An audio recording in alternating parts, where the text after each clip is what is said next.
guys, I'm back earlier than usual. I know typically on this channel I post once every 3 weeks to a month, but I'm gonna post one more time on this channel before I go on vacation. I'm only gonna be gone for a week, but I'm going to see Jen in Florida, so that'll be really exciting. And then on Friday, not this Friday, but next Friday, I'm going to see a J-pop group called Psychic Fever, and so I'm just gonna be busy in a couple of days from now, so I just wanted to post on here and my main channel as much as I could before I left. And I know my last video was kind of short, it was 14 minutes long, but anyway, I'm gonna try to get my intro right today because in my last video I left out an entire portion of my intro, so disappointing. Let's try this again.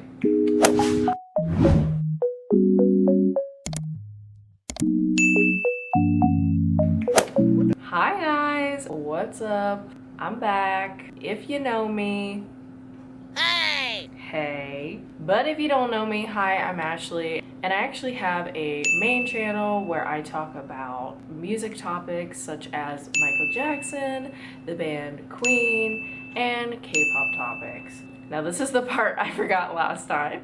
But over here, I share some more personal topics about myself, internet topics, political topics, personal beliefs. Yeah, and today obviously I'm going to be doing a more personal video about myself and my personal beliefs. So as you can see by the title, I'm going to be talking about my journey with...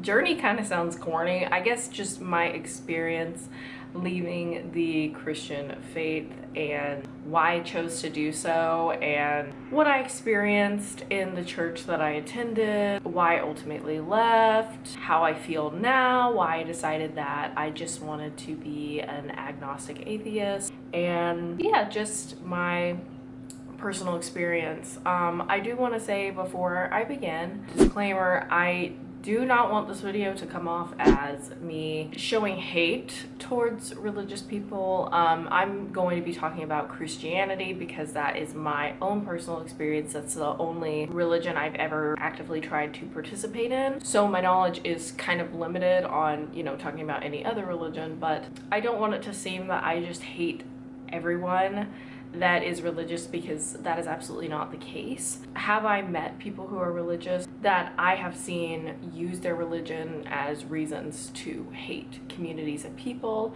and be extremely hateful and judgmental and use it to control people? Absolutely.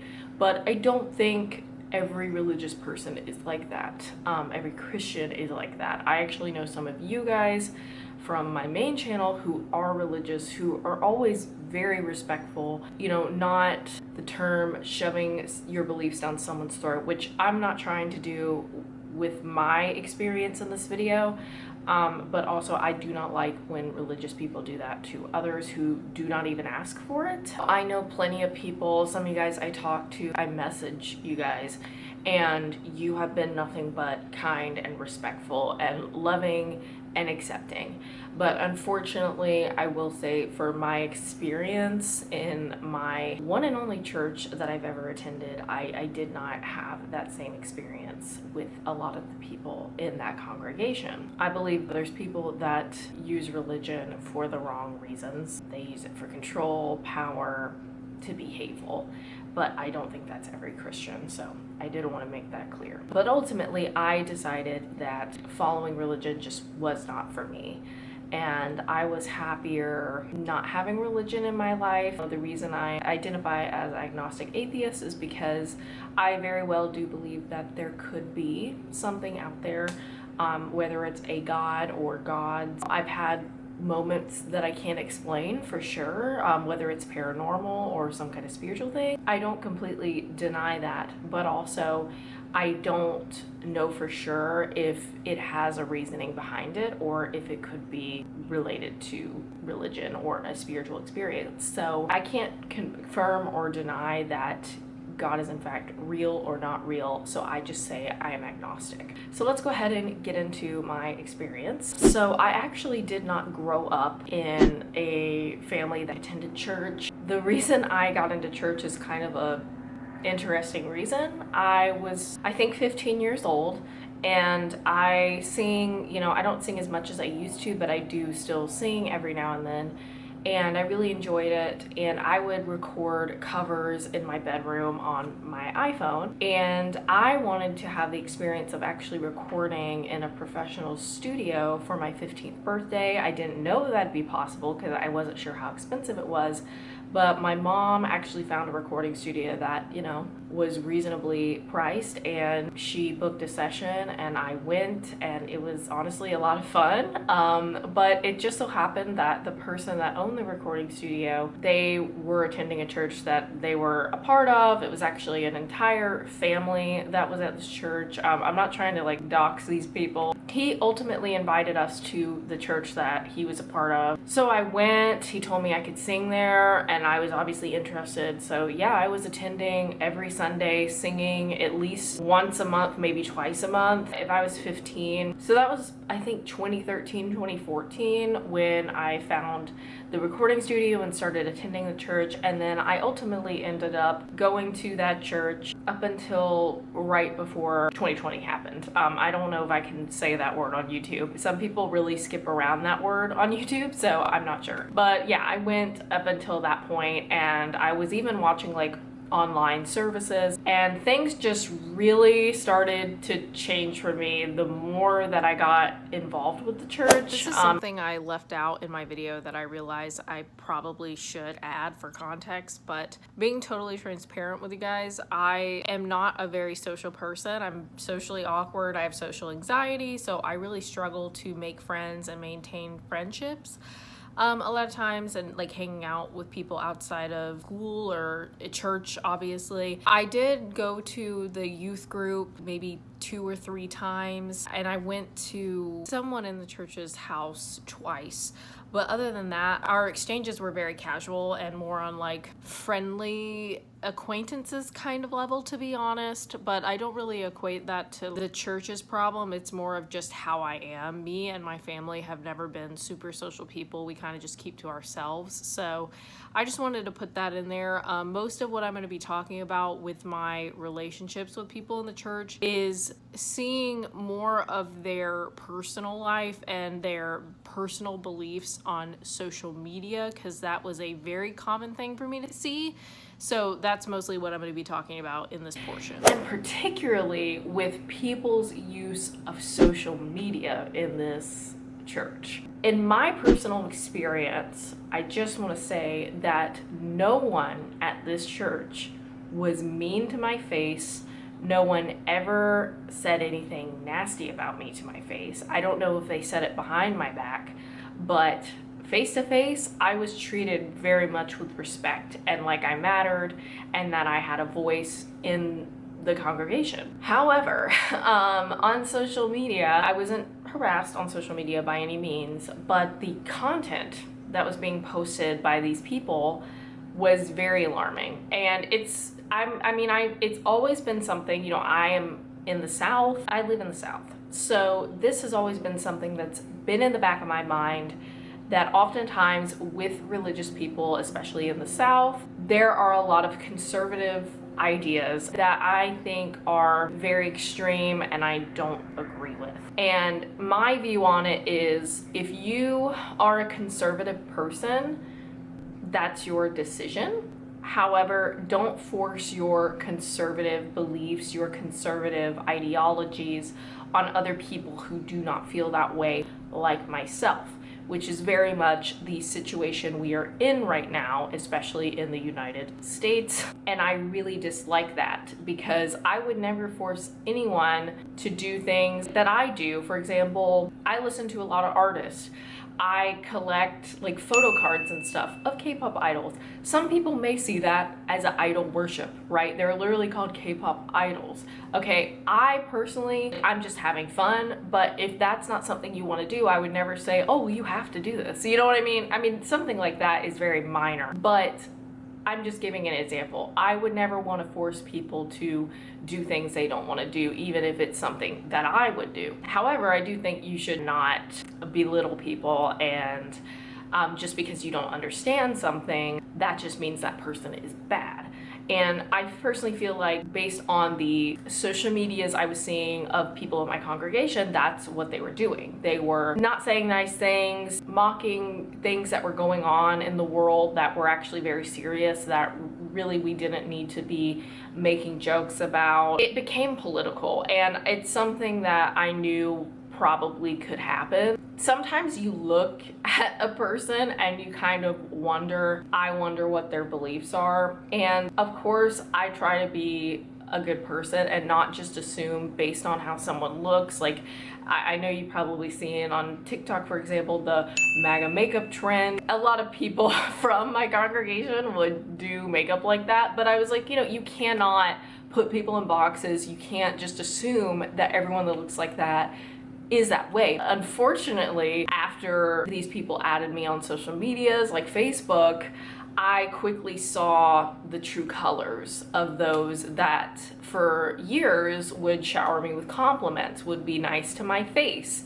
And all of a sudden I'm seeing, wow, they're saying really nasty things about people I knew in high school who were really great people, and the communities that they're a part of, they really dislike and don't want anything to do with and want to ban this, that, and the other. And so that was a huge reason. Now, I will say, I don't want to just say that was the only reason that I left, because I know people will say, well, just because they were hateful and not being good, caring people like they claim to be, that does not mean that you should just abandon religion completely. I have a love-hate relationship with that statement, because I do believe that just because you have a bad experience with something, that doesn't mean that, like, for example, I don't think every Christian person is a bad person. I can't let my experience, where the majority of people I interacted with turned out to be very hateful, impact how other Christians are, because I have met other Christians who are actually very kind and are very strong in their faith. But I will say, I don't feel the need to be around people that don't seem to have my best interest at heart and my friends' best interest, and are saying things on social media that are just really inappropriate. But they don't say it to my face, they don't say it to other people's faces, but they're keyboard warriors, basically. It was just, I don't want to be around that. I struggle with that even around some of my own family members, and I've had to set boundaries with family members.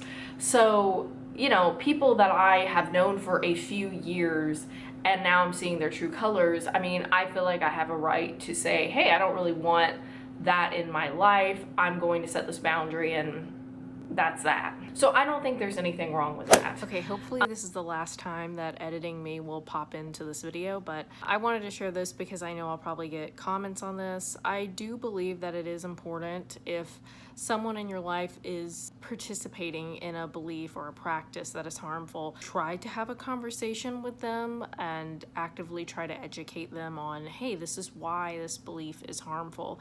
This is why I feel so strongly about this. I will say though, unfortunately, especially for older people who, grew up a certain way, have lived many years of life the same way they were raised, it is very hard to break that cycle and the way that they were raised and what they're used to. And I don't know if it's fear, of changing, fear of doing something wrong in the religion, or for some people, I think they're just unwilling to change. I don't think that's everyone, but I have definitely met people who are 100% unwilling to change no matter what you tell them or what you share with them.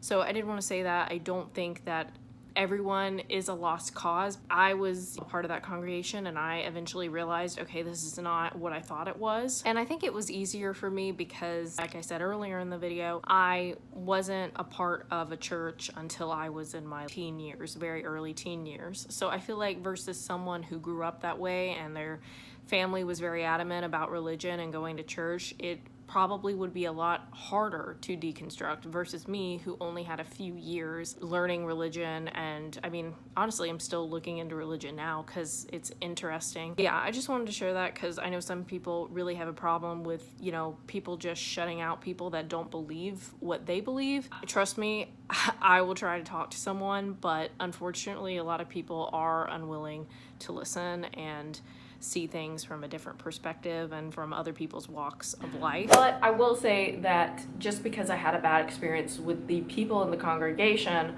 that did not stop me from learning more. And I've seen a lot of people say this, that when they start deconstructing, they actually learn more about the Bible than they did when they were in the religion, which is also my experience. There's many things in the Bible that I do not agree with, that don't align with who I am as a person and my morality, and it really turned me off the more that I read it. I do think there are good principles in the Bible that I use even as someone that isn't religious. Love thy neighbor, for example. I think that's a great one. But I feel that the more I learned about the religion, the more I was kind of unsure on my stance. The more I learned in the Bible, the more unsure I became. It just seemed to keep going and going. There's a great documentary, I highly recommend it. It's called 1946, and it is about how the word gay was basically introduced into the Bible. That documentary alone really opened my eyes to thinking about the red letters in the Bible, how those are apparently what was originally in the Bible, but that's not a lot, and that is what really gets me. This has been translated, it's gone through a lot of change, and how much of that change is actually factual. I wouldn't be surprised if people translated it to fit a narrative, to discriminate against groups of people that they didn't want to be a part of their community, demonizing people to provoke some kind of change. If we can, make these people look bad, then maybe people will try to change them or they will go away. But the reality is, especially right now, is that as much as people want those that they don't understand, they don't like, they think are living life incorrectly, they don't just disappear. You can't just change it.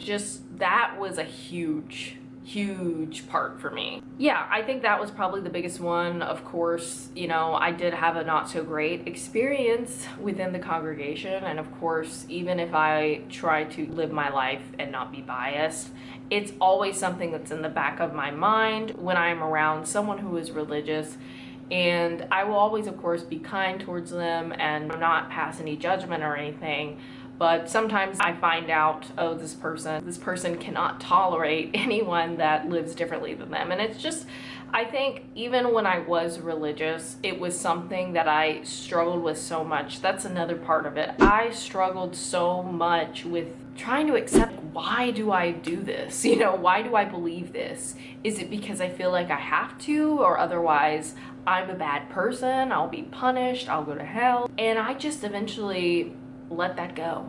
And it was during 2020, the very start of 2020, when I really started coming to grips with, I don't have to believe this if I don't want to. And that doesn't make me a bad person, because I don't look at anyone else that doesn't believe and think that they're a bad person and they're going to hell. So why should I feel that way about myself? I feel like we're always our worst critic. It's always 1,000 times harder than with someone else that goes through that.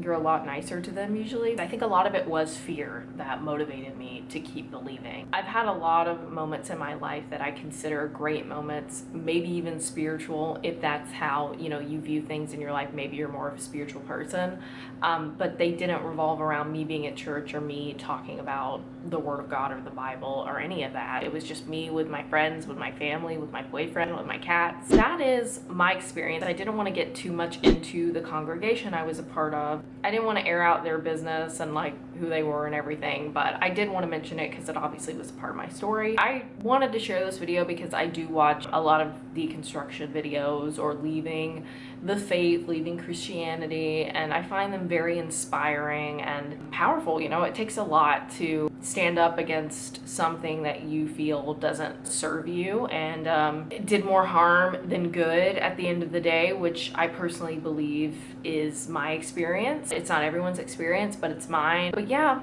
I am a lot happier now. I don't stress as much. I try to be a good person every day.